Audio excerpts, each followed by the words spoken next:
Sube onca. Onca, sale como la cola de un mono.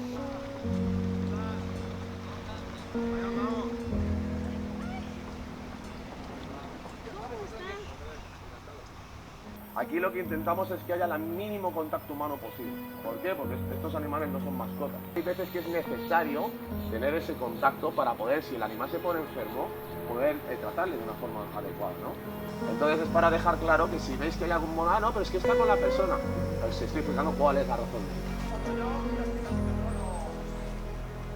eso. Esto inicia cuando un bebé chiquitito, como esos chiquititos que están ahí, cogen, llega el cazador y ¡pum! Le matan a la madre. Y la madre cae, y el bebé no sabe qué hacer. Y son bebés, son neonatos, son recién nacidos y no tienen forma de defenderse. Y cogen, el cazador le agarra al mono y lo tiran en una bolsa, el mono está todavía vivo, está, ¿qué pasa con mi madre? Hace 3 minutos estaba con mi mamá, y ¡pum! Se lo llevan a un mercado y el mercado coge y lo venden como si fuese un saco de patas. ¿Y por qué? Porque principalmente es en estos animales para engordarlos y comérselos, o lo más común es para dárselos a los niños, a los pelados. Es que quiero un mono, que es muy bonito, es muy hermoso, va a ser mi bebé, lo voy a cuidar como si fuese mi hijo.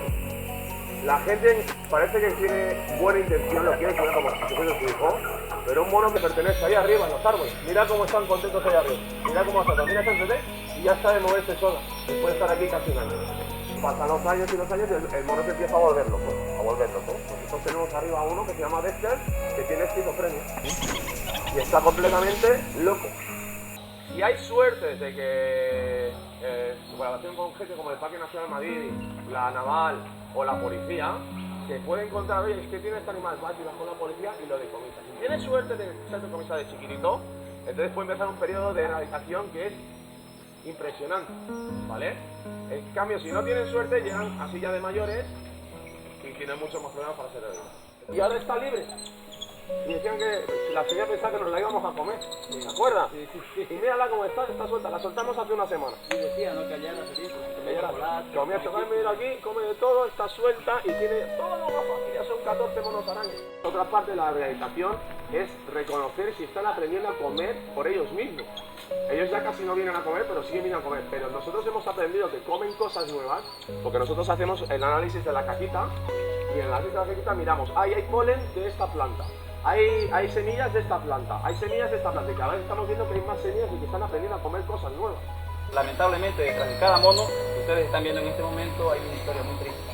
Todo comienza ahí, como les explicaba Andrés.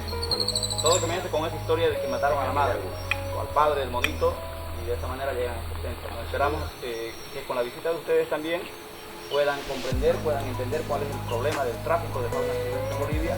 Este es el trabajo que hace aquí Andrés con todo su equipo, un trabajo muy esforzado, porque ellos no tienen un financiamiento, son voluntarios, tropiezan económicamente seguramente con muchas necesidades, pero el amor, el compromiso que ellos tienen es realmente grande. Y nosotros como institución de alguna forma coadyuvamos con eso, ayudando a rescatar los animalitos que podemos identificarlos en este proceso en la cadena de tráfico de transmisión. Mandar el mensaje de que es importante que estos animales, bueno, como todos los demás, los jaguares, los loros, cualquiera, sean protegidos y tienen un valor importante.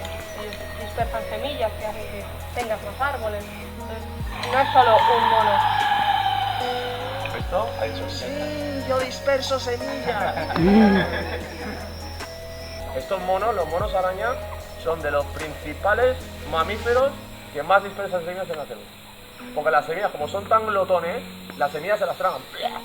El ocoró, en lugar de comer la pulpa y botar las semillas, se las tragan. Entonces ellos van, la digieren, y a lo mejor a 1 kilómetro más adelante, hacen la caquita y las semillas caen. Y ahí, por eso tú ves que, ¿y por qué hay un árbol aquí y otro ahí? El sistema de los árboles frutales es principalmente de que el animal se lo coma, y luego el animal, cuando hace caquita en otro sitio, cae la semilla y recién crece el árbol. O sea que sin ellos, hay árboles que van a desaparecer, no solamente los animales. O sea, es toda una cadena, está todo conectado. Gracias, Andrés. Gracias.